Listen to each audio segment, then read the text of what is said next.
In ancient times, before the printing press, books were handmade objects, rare, fragile, and deeply personal. In the ancient Mediterranean, a book usually meant a papyrus scroll. Papyrus sheets were made by pressing thin strips of plant fibers into smooth layers, and then gluing them into long rolls written in narrow columns. Readers held the scroll open with both hands, unwinding from one side while winding it into the other.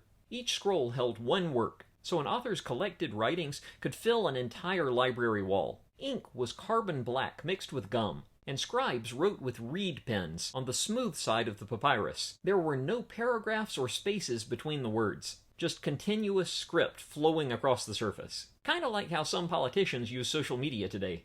Reading aloud was common, both to follow the rhythm and to make sense of what the eye alone couldn't separate. In Rome, the codex began to replace the scroll. Sheets of papyrus or parchment were stacked, folded, and bound at one edge. This created the earliest version of the modern book. It was easier to carry, quicker to navigate, and far more durable over time. By late antiquity, the codex had become the standard format for the written word. Beyond Europe, other traditions developed their own methods. In India, texts were carved or inked onto palm leaves, and then they were strung together through a single central hole.